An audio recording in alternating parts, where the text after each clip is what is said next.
ఇందులో మనం ఒకసారి చూసినప్పుడు తాగడానికి నీళ్లు కానీ, వ్యవసాయానికి కానీ, ఇండస్ట్రీకి కానీ ఇవన్నీ బ్యాలెన్స్ చేసుకొని ముందుకు పోవాల్సిన అవసరం ఉంది.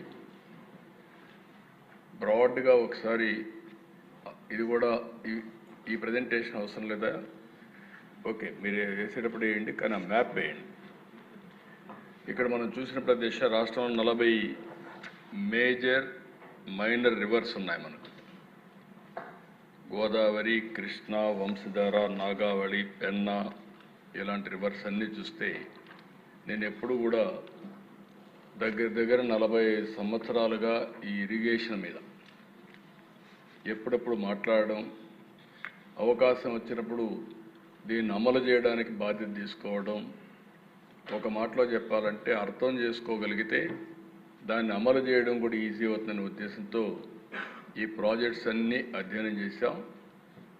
ఇంకొక విధంగా చెప్పాలంటే ఇక్కడ ఆంధ్రప్రదేశ్లో కానీ తెలంగాణలో కానీ మెజారిటీ ప్రాజెక్టులు నేను ఫౌండేషన్ వేసినట్టువే, నేను ప్రారంభించినట్టువే ఎన్టీఆర్ స్ఫూర్తితో ఒకటి రెండు కాదు, అన్నీ కూడా. ఎందుకంటే కొన్ని సమస్యలు చూసాం. రాయలసీమ, అనంతపూర్ నా కళ్ళతో నేను చూశాను. నేను జిల్లాకు పోతే వేరుశనగ వేస్తే విత్తనాల ఖర్చు వచ్చేది కాదు. 10 సంవత్సరాలు 8 సంవత్సరాలు విత్తనాలు కూడా వచ్చేది కదా, ఖర్చు కూడా వచ్చేది కాదు.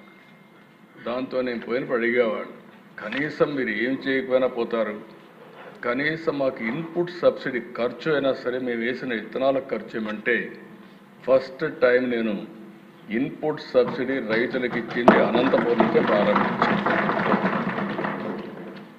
అదే మరి అధ్యక్ష పాలమూరు జిల్లా, కరువు జిల్లా, వలసల జిల్లా, పాలమూరు నుంచి మహబూబ్నగర్ నుంచి వేరే బాంబే ఎక్కడికొక్కడికి వెళ్ళిపోయేవాళ్ళు పనులు లేకుండా. అలాంటి పరిస్థితులు. నల్గొండ జిల్లా నేను చూశాను. ఆ జిల్లాని ఫ్లోరైడ్ కంటెంట్ చాలామంది భగవంతుడు మనకు మంచి లైఫ్ ఇస్తే సరైన నీళ్లు తాగకుండా ఫ్లోరైడ్ కంటెంట్స్ నీళ్లు తాగి మనుషులందరూ కూడా వికలాంగులైపోయే పరిస్థితి వాళ్ళు చూస్తే చాలా బాధ కలిగేది. అప్పుడే ఎన్టీ రామారావు గారు ప్రారంభించినటువంటి నల్గొండకి శ్రీశైలం లెఫ్ట్ మెయిన్ కెనాల్, దాన్ని అసాధ్యం అని అందురంటే లిఫ్ట్ ఇరిగేషన్ ద్వారా ఒక టైం బౌండ్ ప్రోగ్రాం పెట్టుకొని నీళ్లు తీసుకొచ్చి ఇచ్చిన వ్యక్తి నేనుగా ఉండని నాకు చాలా ఆనందపడుతున్నా. అలాంటి సంఘటనలో కూడా సమస్యను పరిష్కారం చేశాం. అదే మార్గ దేశ నేను ఎప్పుడూ ఒకటి చెప్పేవాడిని ఆనాటి ప్రధానమంత్రి వాజ్పేయి గారికి, మనం అందరం కూడా ఇప్పుడు నేషనల్ హైవేస్ అన్నీ కూడా వేసుకుంటున్నాం. అదే స్ఫూర్తిలో ఈ దేశంలో నదుల అనుసంధానం చేయగలిగితే వ్యవసాయానికి పెద్ద ఊతం వస్తుంది, పెద్ద లాభం వస్తుందంటే అప్పుడు సురేష్ ప్రభుతో టాస్క్ ఫోర్స్ వేశారు. అది 2003లో. అంతలో 2004 ఎన్నికలు రావడం, ఆ ఎన్నికలైన తర్వాత ఎన్డీఏ ఓడిపోవడం, దాంతో ఇప్పటికి కూడా చేసుకోలేకపోతున్నాం. అంటే 25-30 ఏళ్ళైనా ఇంకా మనం చేసుకోలేకపోతున్నాం. ఈరోజు ఈ సభ ద్వారా మీ అందరికీ విజ్ఞప్తి చేసేది, ఇటీవల నేను చాలాసార్లు మాట్లాడినప్పుడు ప్రధానమంత్రి గారు కూడా లేదు, కొన్ని రాష్ట్రాలు ముందు వెనకాలన్నాయి, ఈ విభేదాలు ఉన్నాయి, ఎవరైతే చొరవ తీసుకుంటారో వాళ్ళందరూ ముందుకై వెళ్ళి intra linking of rivers in the state చేయండి. మీరు ఏ రాష్ట్రానికి ఆ రాష్ట్రానికి కంప్లీట్ చేయండి. సరైన సమయంలో గంగా కావేరి నదుల అనుసంధానం కూడా టేకప్ చేయొచ్చని వారు సజెషన్ ఇచ్చారు. ఆ స్ఫూర్తితోనే మొదటి రాష్ట్రం నదుల అనుసంధానానికి శ్రీకారం చుడుతున్నాం. అన్ని నదుల అనుసంధానం చేసే బాధ్యత ఎన్డీఏ ప్రభుత్వం తీసుకుంటామని మీ అందరికీ విజ్ఞప్తి చేస్తున్నాను. ఇక్కడ ఈ మ్యాప్లో మీకు అన్నీ కూడా ఊరికే వేస్తే మీకు జ్ఞాపకం ఉంటుందనే ఉద్దేశం చూపిస్తున్నా. మొత్తం కలిసి మనకు 40 నదులున్నాయి, 38,457 మైన్ ఇరిగేషన్ ట్యాంక్స్ ఉన్నాయి, 19 లక్షల అగ్రికల్చర్ పంప్ సెట్స్ ఉన్నాయి, 14 లక్షల వాటర్ కన్జర్వేషన్ స్ట్రక్చర్స్ ఉన్నాయి, 106 లక్షల ఎకరాలు ఇరిగేటెడ్ ల్యాండ్ ఉంది. టోటల్ ల్యాండ్ చూస్తే 402 లక్షల ఎకరాలు ఉంటే అందులో 26-27% ఇరిగేటెడ్ ల్యాండ్ ఉండే పరిస్థితి వస్తూ ఉంది. అందుకనే దేశ ఈరోజు మనం ఆలోచించేది ఒకటి నదుల అనుసంధానం చేయడం, అదే మాదిరిగా ఎక్కడికక్కడ ఇరిగేషన్ ప్రాజెక్ట్స్ అన్నీ పూర్తి చేయడం. ఈరోజు మీరు ఒకసారి చూస్తే తెలుగుదేశం ఆ రోజు ఎన్డీఏ ప్రభుత్వం 14-19 5 సంవత్సరాలు 68,417 కోట్ల రూపాయలు ఖర్చు పెట్టాం. అదొక చరిత్ర, ఒక రికార్డు. వైఎస్ఆర్ కాంగ్రెస్ పార్టీ వచ్చిన తర్వాత 28,376 కోట్లు మాత్రం ఖర్చు పెట్టారు. ఈ సంవత్సరం మళ్ళీ మనం 1 ఇయర్లో 12,454 కోట్ల రూపాయలు ఖర్చు పెట్టాం. ఈ 5 ఏళ్లలో 60,000 కాదు 70,000 కోట్ల కంటే ఎక్కువ ఖర్చు పెట్టి రాష్ట్రంలో అన్ని ప్రాజెక్టులు పూర్తి చేయడానికి ముందుకు పోతామని చెప్పి కూడా నేను మీకు తెలియజేస్తున్నా. ఇంకొక పక్కన దేశ ఈరోజు డిపార్ట్మెంట్ మనస్ఫూర్తిగా అభినందిస్తున్నా. ఫస్ట్ టైం నేను ఎప్పుడు కూడా ఒక డిపార్ట్మెంట్ గట్టిగా చెప్పను, అభినందించను. అలాంటిది ఈరోజు చూస్తే మేజర్ మీడియం ఇరిగేషన్ ప్రాజెక్ట్స్లో 94% రిజర్వాయర్లో నీళ్లు వచ్చే పరిస్థితికి వచ్చింది. మనస్ఫూర్తిగా అభినందిస్తున్నాం. జలకళ ఎక్కడికక్కడ ఉట్టి పడతా ఉంది. ఈరోజు మనం చూస్తే ఇప్పటికిక్కడ చూసినప్పుడు 1048 టీఎంసీ నీళ్లున్నాయి, 80%. అదే కాకుండా కొన్ని వర్షాలు బాగా వస్తున్నాయి, అందుకని ఎక్కడికక్కడ గ్యాప్ పెట్టాలి, ఫ్లడ్ క్వశ్చన్ పెట్టుకోవాలి, గట్టి క్వశ్చన్ పెట్టారు. అల్టిమేట్గా అవి ఫ్లడ్ తగ్గతానే అవి ఫిలప్ చేస్తారు. కాబట్టి మొత్తం ఇప్పటికీ 74% పూర్తయింది ఉన్నాయి. ఇది ఒక వినూత్నమైన కార్యక్రమం. కొన్ని ప్రాజెక్టులు కొన్ని ఇబ్బందులు వచ్చాయి. తుంగభద్ర గేట్స్ కొట్టుకొని పోయినాయి, మొన్నే నిలిపాం. 25 టీఎంసీ నీళ్లు తగ్గించాల్సి వస్తూ ఉంది. పిఏబిఆర్ ఒక 5 టీఎంసీ నీళ్లు తగ్గించాల్సి వస్తూ ఉంది. ఎందుకంటే అక్కడ సేఫ్టీ ఆఫ్ ది డ్యామ్ ఇవన్నిటి కోసం దాన్ని కూడా స్టడీ చేస్తున్నాం. అలగనూరు ఒక 3 టీఎంసీ తగ్గించే పరిస్థితికి వచ్చాం. అన్నమయ్య ఆ రోజు కొట్టుకొని పోతే పట్టించుకోని పరిస్థితి, దానివల్ల 2.4 టీఎంసీ నీళ్లు అక్కడ కూడా తగ్గే పరిస్థితి వస్తూ ఉంది. అదే మరి సోమశిల కందలేరు పోయినసారి నీళ్లు బ్రహ్మాండంగా పెట్టాం, ఈసారి కూడా పెడుతున్నాం. అక్కడుండే ప్రత్యేకమైన పరిస్థితులు ల్యాండ్ అక్విజిషన్ ఇవన్నీ కూడా ఒక 11 టీఎంసీ నీళ్లు పెండింగ్ ఉండే పరిస్థితి వస్తూ ఉంది. అయితే ఇక్కడుండే సభ్యులందరికీ నేను ఒకటే విజ్ఞప్తి చేస్తున్నా, ఒక సాగునీరు అంటే వాటర్ రిసోర్స్ అంటే ఒక మేజర్ ఇరిగేషన్ మైన్ ఇరిగేషనే కాదు. మనం అందరం గుర్తుపెట్టుకోవాల్సింది, నేను చాలా ప్రయత్నాలు చేశాను దీని మీద.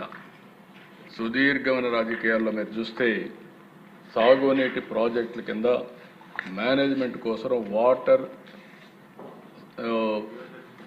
యూజర్స్ కమిటీలు కూడా క్రియేట్ చేశాం. ఆ రోజు చాలా వరకు స్టేక్ హోల్డర్స్ కమిటీస్ అన్ని మనం క్రియేట్ చేశాం. అంటే లబ్ధిదారులనే మెంబర్లుగా చేసి వాళ్ళకు ఒక మేనేజ్మెంట్ కమిటీ ఇచ్చి వాళ్లే మేనేజ్ చేసుకోవడానికి సాగునీటి సంఘాలు తీసుకొచ్చాం. ఈరోజు 5 ఏళ్ళు వీళ్ళు లేకపోతే మొన్న వస్తానే సాగునీటి సంఘాలన్నీ పూర్తి చేశాం. ఆ రోజు ప్రారంభించిన డాక్రా సంఘాలు ఈరోజు చూస్తే 20,000 కోట్ల రూపాయలు కార్పస్ ఉంది, 50,000 కోట్ల రూపాయలు అప్పు తీసుకుంటున్నారు. వాళ్ళ యొక్క రీపేమెంట్ చూస్తే డిఫాల్టర్స్ 0.02% డిఫాల్టర్స్ ఉన్నారు. అంటే దేశంలో ప్రపంచంలో ఎక్కడ కూడా తిరిగి 100% పే చేశారంటే అది ఒక్క ఆంధ్రప్రదేశ్లో ఉండే డాక్రా సంఘాలు మాత్రం పే చేయగలిగారు. అది వాళ్ళకి ఉండే మోటివేషన్. ఇలాంటి సంఘాలని విద్యా కమిటీలు తీసుకొచ్చాం, జాయింట్ ఫారెస్ట్ మేనేజ్మెంట్ కమిటీలు తీసుకొచ్చాం, ఇవన్నీ వచ్చాయి. అయితే అధ్యక్ష ఇక్కడికి వచ్చినప్పుడు మిమ్మల్ని నేను కోరేది, ఎమ్మెల్యేలు మీ నియోజకవర్గంలో జలాశయాల్లో నీళ్లు ఒక ఎత్తు, భూగర్భ జలాలు పెంచడం రెండో ఎత్తు, గ్రౌండ్ వాటర్ పెంచాలి. ఈ ప్రభుత్వం ఒక విధానాన్ని తీసుకున్న మనందరం ఏదైతే రెయినీ సీజన్లో కానీ అదే మాదిరిగా ప్రీ మాన్సూన్ అంటే పోస్ట్ మాన్సూన్, ప్రీ మాన్సూన్. వర్షాకాలం అయిన తర్వాత మళ్ళీ వర్షాకాలం కంటే ముందు 3 మీటర్లు వర్షాకాలం తర్వాత ఉండాలి. అదే మాదిరిగా మళ్ళీ వర్షాలు పడే ముందుకి 8 మీటర్లు ఉండాలి. 5 మీటర్లే మనం వాడుకోవాలి. అది వాడుకుంటే ఒక 700 టీఎంసీ నీళ్లు భూగర్భ జలాలు పెరుగుతాయి. ఈరోజు 1000 అడుగులకు వెళ్ళిపోతా ఉంది. 1000 అడుగులంటే మీరు అర్థం చేసుకోవాల్సిన అవసరం ఉంది. దీనివల్ల విపరీతంగా కరెంట్ ఛార్జీలు ఒక పక్కనైతే ఎన్విరాన్మెంట్ కూడా ఇంబ్యాలెన్స్ అయ్యే పరిస్థితి వస్తూ ఉంది. అందుకే దీనికోసం ఈ సంవత్సరం మీరు చూస్తే మన దగ్గర రెయిన్ఫాల్ తక్కువ పడింది. 2.1% ఇప్పుడు కూడా రెయిన్ఫాల్ తక్కువ. పోయిన సంవత్సరం 18% సర్ప్లస్ రెయిన్ఫాల్ పడింది. అయితే ఈరోజు ఇక్కడ రాష్ట్రంలో చూసినప్పుడు లాస్ట్ ఇయర్ కంటే 1.25 మీటర్స్ గ్రౌండ్ వాటర్ పెరిగింది. వాటర్ మేనేజ్మెంట్ సమర్థవంతంగా పనిచేసిన దానివల్ల 1 సెప్టెంబర్ 2025 చూస్తే 8.43 మీటర్స్లో మన దగ్గర ఉంది. కానీ ఇంకా కొంత రెయినీ సీజన్ ఉంది. అల్టిమేట్గా ఇది 7, 8కు వస్తుంది, 7కో 6కో వస్తుంది. కానీ మన ఉద్దేశం +3 రావాలనేది మన ఉద్దేశం. దీనివల్ల మీరు చూసినప్పుడు ఈరోజు మనకు నీళ్ళన్నీ కూడా 697 టీఎంసీ నీళ్లు 1 డిసెంబర్కి మనకు అవైలబిలిటీలో ఉన్నాయి. లాస్ట్ ఇయర్ అయితే 509 ఉన్నాయి. 188 టీఎంసీ అదనంగా ఈ సంవత్సరం మనం భూగర్భ జలాలు పెంచుకోగలిగాం. రెండోది సాయిల్ మాయిశ్చర్ కూడా. ఈ విషయం కూడా మీరు గుర్తుపెట్టుకోవాలి. భూమి తేమ ఉంటే నీళ్లు తక్కువ అవసరం అవుతాయి. భూగర్భ జలాలుంటే భూమి ఒక జలాశయంగా తయారవుతుంది. అందుకనే ఇక్కడ చూసినప్పుడు 18 సెప్టెంబర్కి 2025లో 84.51% మాయిశ్చర్ హోల్డింగ్ కెపాసిటీ వచ్చింది. దీనివల్ల అదనంగా 625 టీఎంసీ నీళ్లు మనకు అందుబాటులోకి వచ్చే పరిస్థితికి వస్తుంది. అంటే లాస్ట్ టైం కంటే కూడా లాస్ట్ టైం 559 ఉంది, ఈసారి 625 ఉంది. అంటే ఈ విషయం ఎందుకు చెప్తున్నానంటే మీ నియోజకవర్గాలకు సంబంధించి మీకు ఒక బాధ్యత అప్పచెప్తున్నాం. ఒకటి జలాశయాలుంటే జలాశయాలు నింపుకోవడం. మైన్ ఇరిగేషన్ ట్యాంక్స్ అన్నీ కూడా పూర్తిగా వాటర్ మేనేజ్మెంట్లో అన్ని మైన్ ఇరిగేషన్ ట్యాంక్స్కి నీళ్లు ఇవ్వడం. ఇది అయిన తర్వాత ఎక్కడికక్కడ భూగర్భ జలాలు పెంచే బాధ్యత కూడా తీసుకోవడం. ఒకప్పుడు చాలా ప్రయత్నాలు చేసాం అధ్యక్ష. కంటూర్ ట్రెంచెస్ కొట్టాం. ఫారెస్ట్ చుట్టుపక్కల అంతా కూడా ట్రెంచెస్ కొట్టి అక్కడి నుంచి ఫారెస్ట్ ఏరియాలో ఎక్కడికక్కడ చెక్ డ్యాములు కట్టాం. ఎందుకంటే అడవి ప్రాంతంలో కూడా వచ్చే నీళ్ళన్నీ అక్కడే మనం కానీ భూగర్భ జలాలుగా ఇంకించగలిగితే ఆ ప్రాంతం అంతా కూడా గ్రౌండ్ వాటర్ టేబుల్ పెరుగుతుందనే ఉద్దేశంతో మనం అలాంటి కార్యక్రమాలన్నీ చేశాం. అదే సమయంలో నేను మిమ్మల్ని కోరేది ఫామ్ పాండ్స్. ఒక్క అనంతపూర్లో 10 లక్షల ఫామ్ పాండ్స్ కట్టాం. 14 లక్షల స్ట్రక్చర్స్ అన్నీ ఈరోజు ఉన్నాయంటే ఆ రోజు చేసినట్టువన్నీ వచ్చాయి. ఇవన్నీ కూడా మళ్ళీ కోరుతున్నా. అన్ని స్ట్రక్చర్ని ప్రాపర్గా మేనేజ్ చేయడం. ఎప్పుడు కూడా అధ్యక్ష ఒక్క విషయం